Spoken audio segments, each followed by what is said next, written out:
Hello and welcome to Cut Through the Noise. Cut Through the Noise is the podcast that helps business leaders and professionals like you increase sales through elevated communications and marketing. I'm your host, Aisling O'Rourke, the founder of The Communications Coach based here in the Republic of Ireland.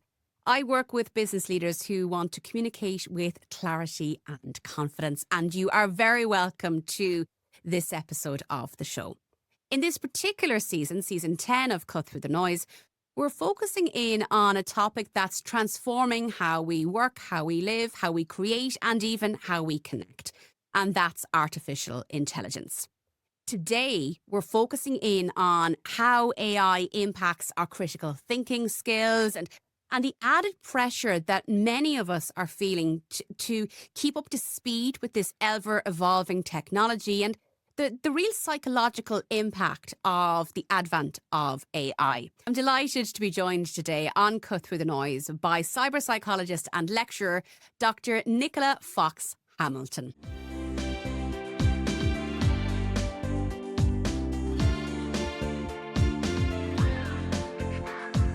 Nicola, you are very welcome to Cut Through the Noise. Thank you very much for having me here. Now, in the world of AI, our mindset in how we use it has become a real talking point. And I think in communications and marketing, we tend to focus very much on the language that we're using, whether it be when in the social media content that we put out or in a press release.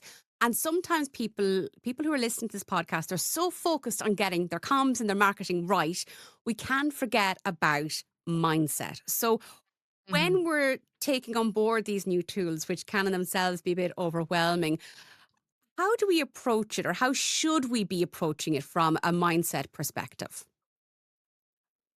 I think that it causes different issues for different people. It depends who you are, what your approach to new technology is, how you feel about AI in general, because some people feel like it's going to take their job, right? I Mm. can understand why a lot of content creators and people working in marketing might think that. And so that can feel like your work is being challenged, like there's a loss of status associated with the work that you do. And so that can be a little bit of a problem because, if you're so worried about it, you might not be using it in the best way possible, or you might avoid using it altogether when maybe it's appropriate to use it. Other people have concerns about the ethics of it generally. The fact that it's built on models that are biased, that if you're using imagery developed through it, that is just stolen work from lots of creators around the world and possibly even you yourself, because everything visual has just been sucked up into it and now it's spitting it back out. And people are also worried about, you know, creativity is a very human thing and AI can't be creative, right? It works on probabilities. So it can only work on what it's seen before. It can't really be creative at all. And so are we going to miss opportunities to be creative if this starts using? So there's a lot of things that people are quite concerned about, as well as things like upskilling into this area, particularly if you've been in the industry a while or you've never used it before and you're unsure how it works. So it kind of depends where you're coming from with this. Like from the perspective of, status loss and it taking your work, because it can't be creative, I really think we have to emphasize that human creativity can't go away, and that when people just use AI for everything, that it's diminishing what the world is producing in terms of creative output.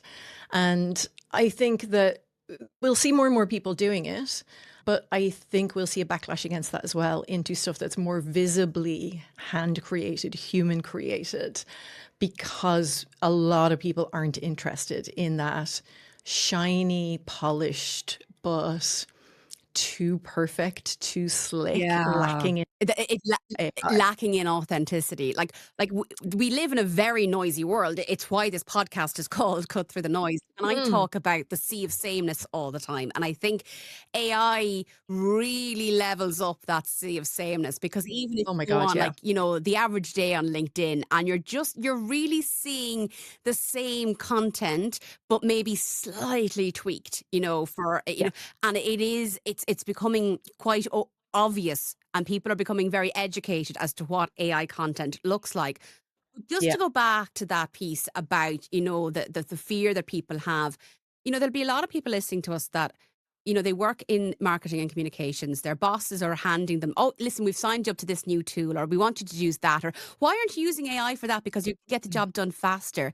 It's adding a Mm. lot of stress and, as you say, fear. So, what advice do you have as to how people can manage that in their day to day? Yeah.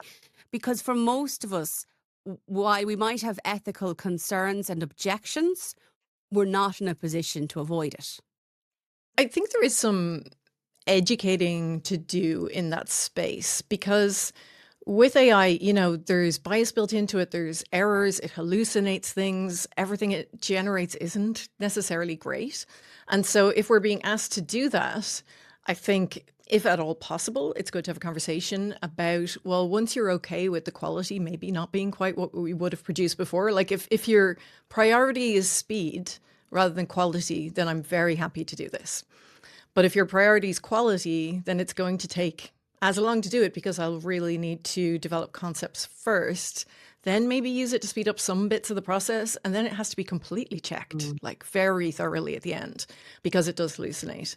And I think there's just, it's not just with AI, but increasingly just this drive to get people to be more and more and more productive. I see it in so much messaging around smartphone use, social media use. It's like, oh, I wasted 2 hours doing this. I should have been doing something more useful. Yeah. It's like, humans aren't designed to work 24 hours a day and produce 24 hours a day. That's an extremely capitalist model.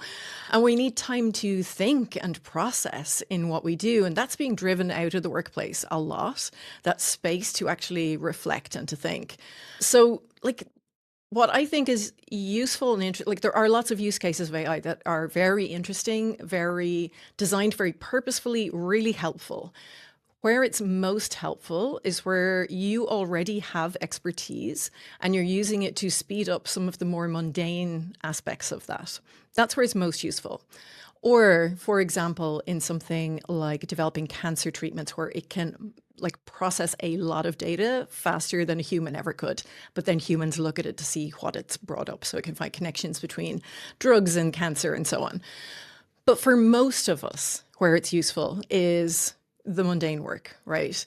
So some people find it very useful for emails because there's a lot of like repetitive things in email, for example. I don't actually find it that useful because mine aren't so repetitive. So I still have to customize it anyway. I might as well just write it. Some people find it good for like, in accountancy, certain parts of that can be processed rather than you having to do it step by step. But whenever there is creativity involved, whenever there's concept work involved, anything like that, it's not really all that useful. It can be useful if it's used well for brainstorming, although there's mixed research on whether it's useful or not. Some people feel like they get really good ideas and it inspires them. Some people feel like it actually takes away their creativity because the kinds of ideas it's coming up with aren't actually that helpful. So it really depends, I suppose, on what kind of prompts you're putting in. And you probably need training in how to develop really good prompts. Like that is a skill now. So it's quite mixed.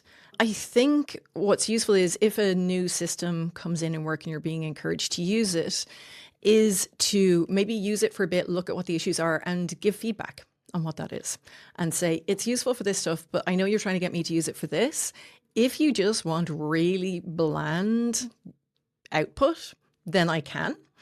But that's what it's giving me. And it doesn't seem to be able to give me something that's authentic or personalized or in our voice. And so you have to kind of feedback on what it's useful for and what it's not useful for, I think. So the important thing is opening up that conversation with the line manager, the director, whoever's making that request and saying, okay, well, you know what? Let me go and try it and I'll come back to you. Instead of putting our head in the sand and saying, no, absolutely not. Because actually, like you say, there might be things that it's helpful with Yeah. that will take a chunk of boring work you don't enjoy doing off your desk on a daily basis to allow you have that more time to be creative. So you might find that you do actually enjoy it. Is it, in your experience, adding to stress levels at work? Because I know, like one of my colleagues, when we were talking about doing this piece, she expressed a concern that if her boss found out she was using it, she was afraid to be seen as being lazy. So I Mm. think I wonder, like, is it just adding pressure on pressure to people? Yeah, I think from both directions, whether you're being told to use it when you don't want to, or you're using it and you're afraid of people finding out. Now, I think it's become increasingly acceptable in the workplace to use it, particularly for the mundane things. So, like for example, if I'm creating the blurb for for my own podcast, I often put things into ChatGPT and then I rewrite it because I don't want it to sound like ChatGPT, but it gives me a good Mhm. succinct synopsis for it. And like I think that's the really important thing from either direction. So if your boss says, I can't believe you're using ChatGPT, you can say, well, rather than, I had to summarize this 10-page document into like 500 words and I had to make it compelling to read. I'm good at the compelling to read bit, but it really speeded up the other aspect of it. And I checked it and I made sure it was good. And then I rewrote it in our brand voice or corporate voice, or I rewrote it so that it was more Irish sounding, like in our environment. And it really helped cut down on the mundane part of that job. I checked it, of course, but that's par for the course. And that kind of shows some initiative, I think. So rather than ChatGPT doing your work, you're utilizing something to make your work process smoother and easier so that you actually have more time to do the creative part of it, which is the writing part. Talk to me then about, critical thinking and how this has Mm. been impacted, because you've said it a couple of times there for speaking about, say, generative AI and the content that it is creating, the importance of checking it. And I think, and I know generationally, generations say, oh, sure, like they're just a snowflake generation. They don't exercise their critical thinking skills anymore and all of that. But actually, is there a potential for us becoming reliant on the likes of generative AI, the LLMs, and it impacting on our critical thinking skills because perhaps we might not be using them or exercising them as much? Yeah, absolutely. Your brain is a muscle. You have to keep using it or else it stops working as well. We're in very early days of the research, very early days. So I don't want to scaremonger by any means. And there's quite mixed results about using ChatGPT and creativity and critical thinking. But there are some studies that have found that when you use ChatGPT, particularly for more creative stuff, that it reduces your ability to do that afterwards yourself because you start just forgetting to think that way. Creativity, again, it needs to be practiced all the time. And with critical thinking, you need to be practicing it all the time. And I am amazed at how many people are using ChatGPT like as if it's a search engine, because it is absolutely not a search engine. It generates, right? It doesn't just find and bring you back information, it generates information. And it absolutely hallucinates and it absolutely makes things up. And when people just take it as a given, when they see that information, they go, well, that must be true, because the way that you interact with it is quite social. It creates a feeling of like social Mhm. presence, which can make it feel more personalized, more like you've got a relationship almost with it. And the immediacy of it can actually make it feel like it's very personalized, tailored to us. The specific answer is designed exactly for us. And that's being very transparent. But that is absolutely not true. That's just the way that it's designed to talk to us. And so people are more readily believing a lot of the information from it. So if everybody's generating stuff in ChatGPT, we're just getting more misinformation in the world if people aren't checking it, if they're not doubting what it says. You have to be super skeptical. Where it's best used is if you are an expert in an area and you ask it to summarize something for you and you can check it, you know whether it's right or wrong. Like if I ask it something about cyber psychology, I immediately know if it's right or wrong. But if a student asks something, they don't. And if they don't check it and they hand it up to me, I know Yeah. because it's just so clearly wrong. And it's not usually wrong in the way that a student would make a mistake if they'd read something. It just makes stuff up and it creates references with the right authors, the right journals, but like completely made up papers. So they look authentic, but they're not authentic. Like, and that point about like the bias is so important with it as well, particularly like, if you're, say, for instance, you're launching a new service for your business and you want to get some stats, 24% of people say this about such and such, the myth around public speaking being people's greatest fear in life. And that study, that was debunked years ago. But if you Yeah. put in something like, hey, chat, is it true that public speaking is the greatest fear on the planet, it will most likely, it's attempting to give back a positive response. It Hmm. wants to make you happy, so then you'll Yeah. engage with it more. And we have to be conscious of that when we're using Yeah. it. Yeah, it's very sycophantic. It definitely wants to please. I know they're looking at changing some of the prompts in some of the chat engines to make it slightly less so. But like it'll give you a wrong answer. And if you say that's incorrect, it'll say, oh, yeah, sorry, you're right. That was. And it's like, well, did you lie to me? Yeah, I did. Sorry. I mean, it's absolutely bizarre the way it works. It's really strange. But it is like it's a huge problem, especially with the environment we're in with misinformation, where people are processing so much information all the time. That's the main reason why they share misinformation. It's not that they don't know. If you slow them down and you prompt them to think about it, they're usually pretty good at telling. But because we're processing so much information now all the time, we tend to just do it kind of automatically and we don't even notice that stuff.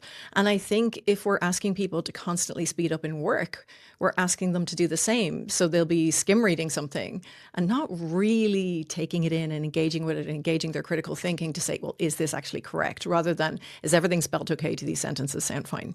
And I think that we run into big issues with things like that. And like, if you're listening to our conversation today and you're hearing what like Dr. Nicola is saying, like, I like to think about it in relation to the calculator. Now, I'm Mm. good at maths. I never enjoyed it in school, but I'm competent at it, put it that way. But I never felt competent at mental arithmetic. Because I grew up in an era where calculators were brought into the, I can't remember, was it primary school or secondary school, but at some point we were told we were now allowed to use calculators.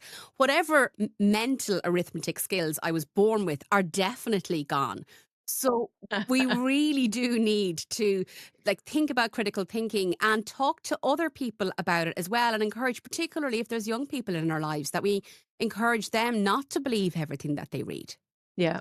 Well, one thing we do have research on is something that's very interesting and I think very related to this. It's something called cognitive offloading, right? And it's something that people have done throughout history. If you needed to remember something, you'd put it in a list and put a magnet on your fridge. But now we tend to use technology for that, for a lot of things. So, like, I used to know all my friends' phone numbers when I was a kid. I don't know anybody's phone number now. I barely know my husband's. Sometimes I forget it because it's in my phone.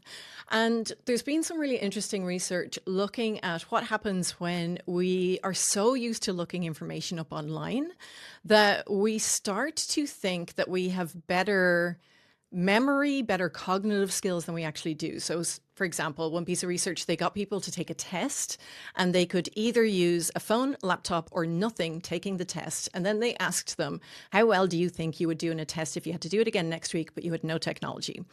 The people with the phone were more likely to think that they would do really well because the phone is almost like an extension of Mhm. ourselves. We forget that it's not part of us and we think we know the information that's in the phone.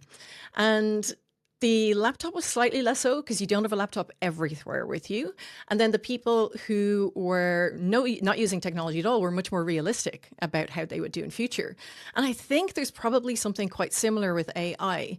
We use it maybe to come up with stuff, to come up with ideas, to brainstorm, to be creative, to write things for us. And we think we're doing this because we're active participants in creating the prompts and so on. But I actually think we're outsourcing the things that our brain are best at to something like ChatGPT. And so we're not using that muscle anymore. And actually, we may get worse at it in future.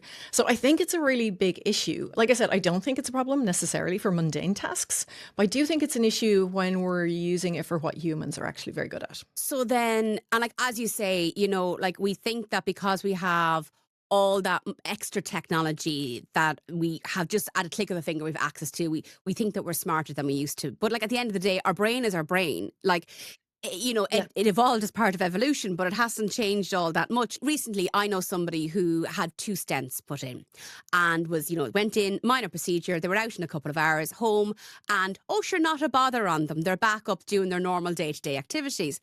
And I'm like, yeah, but did you actually give yourself a chance to recover? Because even though the tech has moved on, we're Mm. still the same human body that we've always been.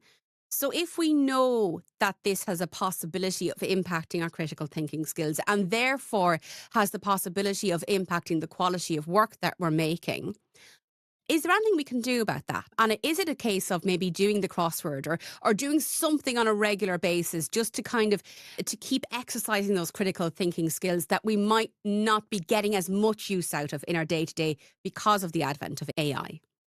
Critical thinking does have to be practiced, and there's different ways you can do it. So there's kind of a spectrum of two ways of thinking. You've got system one, which is very fast, automatic, intuitive thinking. System two is deeper. You look at what the argument is that's being made. You look at the logic of it and the actual like material value of that argument. And we do both all the time, but everybody has a preference for one or the other. So some people just make quicker decisions all the time. Some people overthink everything. And what we want to try and do is encourage people to use system two thinking, that deeper thinking, a lot more, because it actually solves a lot of problems, right? If you are checking your emails and you use system two thinking, you take a moment before you click on anything, you're less likely to fall for scams. If you're on social media and before you write anything, share anything, you take a moment to go, does this need to be said? Silence is an option. Or I'm not going to share this. Actually, does that look real? I don't know if that's a real story. So that pause and thinking about something before we do stuff really helps with a lot of issues, that toxicity online, because people react immediately without thinking, sharing a misinformation, the spread of it, scams, not falling for them. And I'm only talking about like a 3-second pause before doing something. It's very quick. And it's remembering just to engage that slightly deeper level of thinking rather than just intuitively going, oh, interesting, share. Oh, interesting, share. Oh, that person's terrible. I'm going to write that thing immediately without thinking about it. And I think that helps with critical thinking as a kind of an everyday behavior. Just remembering that you actually need to examine things. It helps with recognizing AI. And it comes then to doing your work and you need to engage that part of your brain in it. It's going to be more natural to do it. So you've got to use the skills that you want repetitively to get those skills working and to make them better.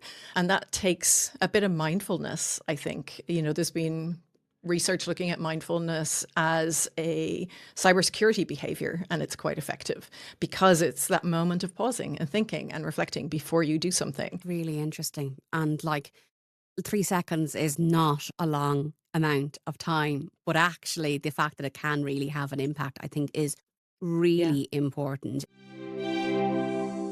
Nicola, we always like to keep a little bit of bonus content for our followers on YouTube. So from your own perspective as a cyber psychologist, if we are engaging with artificial intelligence as part of our communications and marketing, what do you think is the really key thing that we need to take away from our conversation today? For me, one of the biggest issues with artificial intelligence is the bias that's built into it.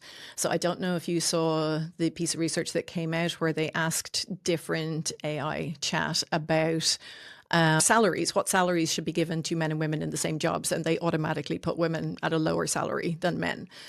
So there is, because of how they're trained, it's taken from information all around the web, places like Reddit and so on, which are full of misogyny, homophobia, sexism, racism. Exactly, yeah. So much stuff.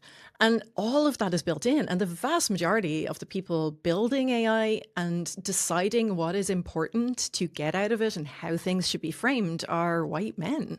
So you get a lot of bias out of it, and you have to be really careful watching for that when you are doing anything that's going to interface with the public, or that's going to create policy, or that's going to impact on people in any way, thinking that, well, what was fed into it is one way, what comes out of it is going to be the same way.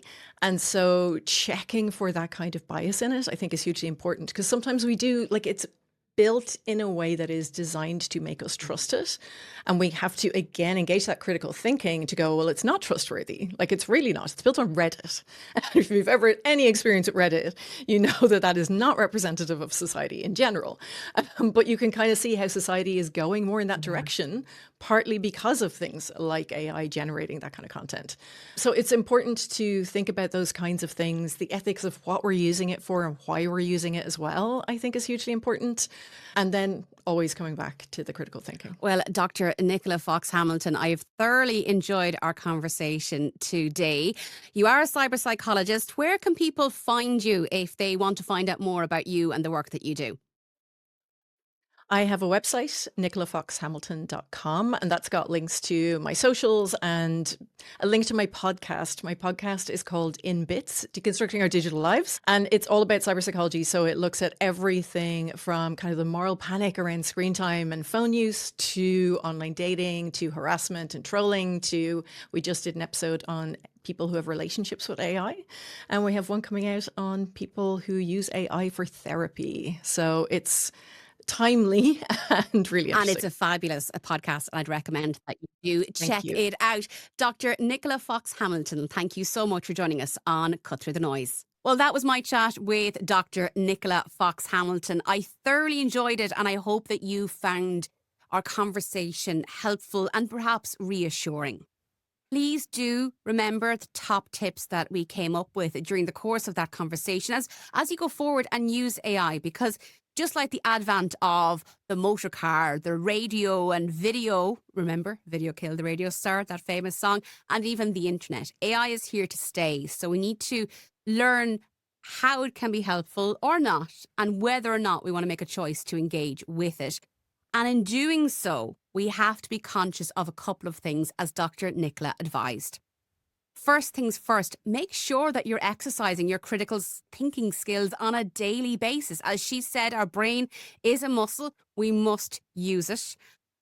Always be conscious of the fact that AI tools come with an inbuilt bias, and that bias comes from the information used to train the platform. We need to be conscious that that bias will impact on the results that we receive from the likes of a generative AI platform. And we can't forget that AI will never take away our uniqueness, our creative practices. And that's the reason why you might have set up your business in the first place, or maybe why you got hired in the first place. Your creativity, your creative skills, your unique perspective, and the role that you can bring and only you can bring to an organization can never be replaced by AI, because at the end of the day, it's a piece of tech, it's a piece of software, it's not human, even though at times it does feel like you're having a conversation with it. That's it for today's episode of Cut Through the Noise. I hope you enjoyed it. And if you are feeling overwhelmed, whether it's with AI and its impact on your communications and marketing role, or you're really lacking in clarity and confidence around your communications and public speaking, well, I'd love to be able to help you. So please do get in contact with me. Email hello@thecommunicationscoach.ie, or you can check out my website, thecommunicationscoach.ie. I'd be delighted to book a call and have a chat. And yes, of course, all of those lovely links are in the show notes below.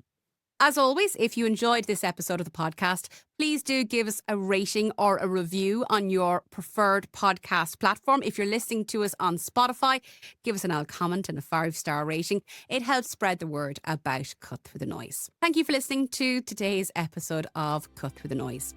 Remember, it's a noisy world, so you need to communicate with confidence, clarity, and authenticity if you want you and your brand to stand out from the sea of sameness and cut through the noise.